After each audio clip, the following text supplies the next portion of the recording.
Hello everyone, তোমরা সবাই কেমন আছো? আশা করছি তোমরা সবাই অনেক ভালো আছো, আর আমরাও কিন্তু অনেক অনেক ভালো আছি। তো সকলকে স্বাগত জানিয়ে আজকে আমি আমার একটা নিউ ফ্রেশ ব্লগ স্টার্ট করছি।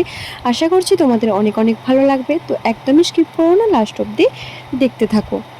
আর দেখো, সকাল সকাল মানে কি বলবো, একটা ভালো দিনে আমার চোখের অবস্থাটা দেখো। শুধুমাত্র রাত্রিবেলা কিছুই ছিল না, সকালবেলা ব্রাশ করে আসার পর এত পরিমাণে চোখটা মানে এত চুলকাচ্ছিল যে চুলকে দেওয়ার পরেই কিন্তু এরকম ফুলে গেছে আর লাল হয়ে গেছে, তোমরা দেখতেই পাচ্ছ। তো যাই হোক, তো আজকে তো বিশেষ দিন, আজকে জামাই ফোঁটা। তো আজকে জামাই ফোঁটার দিনেই কিন্তু আমি ব্লগটা করেছিলাম, পরে আমি ভয়েস ওভারটা দিচ্ছি। তো একটু লেট হয়ে গেল, একটু বিজি ছিলাম যেহেতু দিদি আর সবাই বাড়িতে ছিল, তো সেই কারণে আর এডিট করা হয়ে ওঠেনি। আর তাছাড়াও তো মানে এত পরিমাণে গরম, প্রচণ্ড গরম, আর ইচ্ছেই করছিল না। তো যাই হোক, ভাবলাম গ্যালারিতে পড়ে আছে অনেক দিন থেকেই, তো তোমাদের সাথে শেয়ার করি। তো তোমাদের ভিডিওটা আশা করছি অনেক ভালো লাগবে। তো তোমরা একদম স্কিপ না করে দেখতে থাকো, তোমাদেরও কিন্তু ভালো লাগবে। তো দেখতেই পাচ্ছ এদিকে আমি সকাল সকাল, তারপর মা ওইদিকে উনানে রান্না করছে, দেখতেই পাচ্ছ পাশে। আর আমি তাই জন্য মাকে বললাম, তুমি গরমের মধ্যে কি করবে উনানে এত রান্না, তাই আমি এদিকে আলুর দমটা বসিয়ে দিয়েছি। তো জামাইবাবু চলে আসবে, জামাইবাবু চলে আসবে, তো তাই জন্য আমি তাড়াতাড়ি করে রান্নাবান্নাটা সেরে নিচ্ছি। আমি আর মা দুজনে মিলেই, আর হেল্প করে দিচ্ছিল সবাই, ঠাকুমা কাকিমা। তো যাই হোক, তারপর দেখতে পাচ্ছ এটা আমি করছি নিরামিষ, একদম সম্পূর্ণ নিরামিষ আলুর দম। কারণ মা আরে তো ষষ্ঠীর পুজো করে, ষষ্ঠীর ব্রত করে, যে কারণে নিরামিষ খেতে হয়। আর ওরা তো ভাত খেতে পারে না, চিড়ে মুরগি আম মুড়ি এসবই খেতে পারে। তো যাই হোক, আমাদের সিম্পলভাবে যেটুকু রান্না বান্না বা যেটুকু যা হয়েছে সেটাই আমি তোমাদের সাথে শেয়ার করেছি। তো দেখতেই পাচ্ছ এদিকে আমার আলু ভাজাও তো হয়ে গেছে, মশলাও কষানো হয়ে গেছে। এরপর আমার তো ভাজা আলু যেটা আমার আছে, হ্যাঁ তার আগে বলে দিই, এই এই মশলাটা কিন্তু আমার দিদি করে রেখেছে অনেক কিছু দিয়ে, বাট এই মশলাটার টেস্ট কিন্তু দারুণ। আসলে এটা হচ্ছে তোমার বিরিয়ানি মশলা, তোমরা অনেকেই জেনে থাকবে বিরিয়ানি মশলা নিরামিষ তরকারির ক্ষেত্রে দিলে কিন্তু হেভি টেস্ট হয়, দারুণ টেস্ট হয়। এটা আমরা কিন্তু অনেক সময়ই দিয়ে দেখেছি, ঘুগনি বা আলুর দম বা পটলের তরকারি এগুলোতে দিতেই পারো, খুব সুন্দর টেস্ট হয়, বা সয়াবিনের তরকারিতেও খুব ভালো টেস্ট হয়। তো দেখতেই পাচ্ছ গল্প করতে করতে এদিকে আমার পুরো একদম মশলা কষানো হয়ে গেছে। এরপর আলুগুলো আমি ভেজে রাখা যে আলুগুলো ছিল সেগুলো আমি দিয়ে দিচ্ছি। আর বুঝতেই পারছো এক হাতে ফোন আর এক হাতে রান্না করছি, তো তাই জন্য নড়ে যাচ্ছে। তো এদিকে দেখতে পাচ্ছ পুরো কমপ্লিট হয়ে গেছে আলুর দম বানানোটা, আর জলটা একটুখানি মরবে। তো কেমন হয়েছে অবশ্যই কিন্তু কমেন্ট করে জানাবে। আর এদিকে দেখো জিজুয়ারে চলে এসেছে, তো সেই কারণে মা আমাকে বললো যে আটা তো মাখাই ছিল, ঠাম্মা মেখে রেখেছিল, তাই জন্য মা আমাকে বললো লুচিগুলো ভেজে ফেলতে। তো লুচিও কিন্তু দারুণ ফুল ছিল। আর আমার কিন্তু লুচি ভাজতে প্রচুর ভয় পাই, কারণ তেল ছিটকে চলে আসে, সেই কারণেই। তো ভাজাটা হয়ে যাক, তো তারপরে মা বলল যে ঠিক আছে তাহলে তুই এখন খেয়ে নে। তাই জন্য আমি এখানে দেখতে পাচ্ছ লুচি আর অল্প মুড়ি, কারণ আমি লুচি বলো রুটি বলো খুব একটা পছন্দ করি না, তবুও মা বললো যখন, তাই আমি দুটো লুচি নিয়েছি, তার সাথে অল্প মুড়িও নিয়েছি, নয়তো আমার সকাল থেকে আমি কিছু খাইনি, তো আমার অ্যাসিডিটি হয়ে যাবে। তো সেই কারণেই। আর এদিকে দেখতে পাচ্ছ আলু ভাজা, পটল ভাজা, আর গ্যাসে আমি এখন ভাজছি করলা ভাজা। আর এই গরমের মধ্যে কিন্তু একদম সিম্পলভাবেই রান্না হয়েছিল। আর এদিকে দেখো উনানে মা তখন ওই ফটা দিতে গেছিলো দুই জিজুকে, দেরি হয়ে যাচ্ছিলো, লেট হয়ে যাচ্ছিলো, প্রায় 11টার মতো বেজে গেছিলো।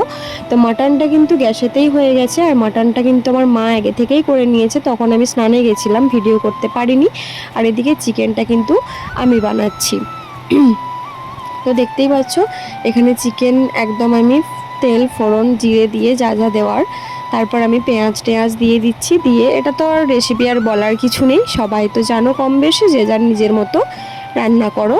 তো যাই হোক, এই রকম করেই কিন্তু সেই দিনটা কেটেছে, প্রচুর আনন্দে কেটেছে। কিন্তু কি বলতো, চোখটার জন্য আমার প্রচুর কষ্ট হচ্ছিল। কষ্ট বলতে কি, মানে চোখে হাওয়া লাগলেই চোখটা কড়কড় করছিল। তো এটা ঠান্ডা থেকেই হয়েছিল। তো এখন ঠিকঠাক আছি, আমি তো ভিডিওটা করার 2 দিন পর ভয়েস দিচ্ছি, এখন আমি ভালো আছি। আর তোমরা তো প্রত্যেকেই জল ঢালার ভ্লগটা দেখেছিলে, তো তোমাদের কেমন লেগেছে অবশ্যই কিন্তু কমেন্ট করে জানাবে। আর আমাদের এই সাইডে জানো তো, মানে মানুষ না প্রচুর আনন্দ করতে, ভীষণ আনন্দ করতে ভালোবাসে, ভীষণ ভীষণ, মানে কি আর বলবো। তো যাই হোক, তোমাদের সাথে গল্প করতে করতে আমার দেখো এদিকে কিন্তু মশলাটাও কষানো হয়ে গেছে। আর এত পরিমাণে গরম ছিল যে মানে বিরক্ত লাগছিল। আর মা এদিকে দেখো চলে এসেছে তাড়াতাড়ি করে, আর মা বলছিল তুই পারবি না, উঠে যা। তো আমি বলছিলাম না আমি পারবো। তো যাই হোক, মায়েরও তো কষ্ট হচ্ছে, আমারও দেখে ভালো লাগছিল না। আর মা তো উপোস দিয়েছিল, তাই না, আমি তো খেয়েছি। যাই হোক, মা এখন চিকেনটা তুলে দিচ্ছে। তো মাটনটা যেহেতু একটু বেশি আনা হয়েছিল, চিকেনটা কিন্তু খুব একটা বেশি আনা হয়নি, ওই 1 কিলো 600-র মতো আনা হয়েছিল। আর মাটনটা ছিল 1.5 কিলো, তো সেই কারণে কিন্তু চিকেনটা অল্পই আনা হয়েছিল। তো আমার এখানে কিন্তু দেখতে পাচ্ছ পুরো একদম কষানোটা কমপ্লিট হয়ে গেছে। একদম সিম্পলভাবে প্রত্যেকটা রান্না একদম সিম্পলভাবে করেছি। এই গরমেতে কিন্তু অতিরিক্ত মশলা দিলে সেটা একদমই খেতে ভালো লাগবে না, তো সেই কারণেই দিয়েছি। তো এইদিকে দেখতে পাচ্ছ কষানোটাও হয়ে গেছে। এরপর অল্প মানে গ্রেভি টাইপ করেছিলাম। তো তারপরেই দেখতে পাচ্ছ এই ভিডিওগুলো কিন্তু আমি করিনি, আমার বোনঝিকে করতে বলেছিলাম, মানে বড়দির মেয়েকে। আমার নিজের বোনঝিকে তো দেখেছো ছোট, আর বড়দির হচ্ছে 1 ছেলে আর 1 মেয়ে। আর এই দিকেরটা দেখতে পাচ্ছ, এই দিকেরটা বড় জিজু, আর ওই দিকেরটা হোয়াইট কালারের শার্ট পরে ওটা আমার নিজের জিজু। তো যাই হোক, জেঠিমা এখন দেখতে পাচ্ছ ফোঁটা দিয়ে দিচ্ছে। তো তোমরা হয়তো অনেকেই ভাববে যে আমার মা একা হয়তো ফোঁটা দিচ্ছে, না, একদমই না। আমাদের বাড়িতে ওরকম কিছু নেই, মানে সবাই মিলেই, মানে জেঠিমা, কাকিমা, মা 3জন মিলেই কিন্তু ফোঁটা দিচ্ছে। আর এই নতুন শাড়িগুলো দেখতে পাচ্ছ, এগুলো আমার দিদি কিন্তু মানে মা, জেঠিমা আর কাকিমাকে দিয়েছে। তো শাড়িগুলো কেমন হয়েছে সেটাও কিন্তু জানিও। তো আমি তো একদমই, মায়ের এই শাড়িটাও আমার খুব পছন্দ হয়েছে, জেঠিমারটাও খুব, মানে 3টে শাড়ি খুব পছন্দ হয়েছে। আর যারা যারা হয়তো ভাববে যে একা ফটা দিচ্ছে, একদমই না, সবাই মিলেই কিন্তু ফটা দিয়েছে। আর আমাদের মধ্যে ওরকম কিন্তু কিছু নেই। তো যাই হোক, তারপর আমি এখানে ভাতটা রেডি করে দিচ্ছিলাম, দেখতেই পাচ্ছ একদম নর্মাল শাক ভাজা, পোস্ত, পটল ভাজা, আলু ভাজা, আর মানে ভাজাভুজিগুলো দেখতে পাচ্ছ তোমরা। আর মাটন আর চিকেনটা কিন্তু মা অলরেডি মানে ওটা রুমের মধ্যে ছিল, তো ওটা কিন্তু মা দিয়ে দিচ্ছে। তো যাই হোক, তারপর খাওয়া দাওয়া করে কিন্তু সবাই রেস্ট নিচ্ছিলাম গরমের মধ্যে। আর দেখো তারপর একদম 1 ঝুড়ি খেজুর পেড়ে নিয়ে চলে এসেছি, আমি আর 2 দিদি মিলে। আমাদের এখানে পাড়ার একটা জেঠুদের মানে গাছ আছে, তো আমাদেরকে অনেক দিন থেকেই বলেছিল পারতে যাওয়ার জন্য। আমি বলেছিলাম যে আমার দিদি আরে আসুক, তারপর কিন্তু সবাই মিলে পারবো। আমার সত্যি কথা বলতে দিদি আরে এলে আমার খুবই ভালো লাগে, মানে সবাই মিলে থাকি, একটা আলাদাই আনন্দ। তাই দিদি এখানে কি করছে বলো তো, যেগুলো একটু একটু কাঁচা ছিল সেগুলো একটা পলিথিনে কুড়িয়ে ফ্রিজে রেখে দেবে, আর যেগুলো একটু একটু কালো হয়ে গেছে সেগুলো কিন্তু আজকেই খেয়ে নিতে হবে। তো সবাইকে এখন ভাগ করে দেব। তো বিকালবেলায় তো মানে কি বলবো, পুরো 1 ঘন্টা ধরে খেজুর পেড়েছি। তো তারপরেই আমরা কিন্তু চলে গেছিলাম আর ছাদেতে। আর একটা কথা যেটা হচ্ছে, তোমরা কে কে খেজুর খেতে পছন্দ করো সেটা কমেন্ট করে জানিও, আমার কিন্তু খুব ভালো লাগে।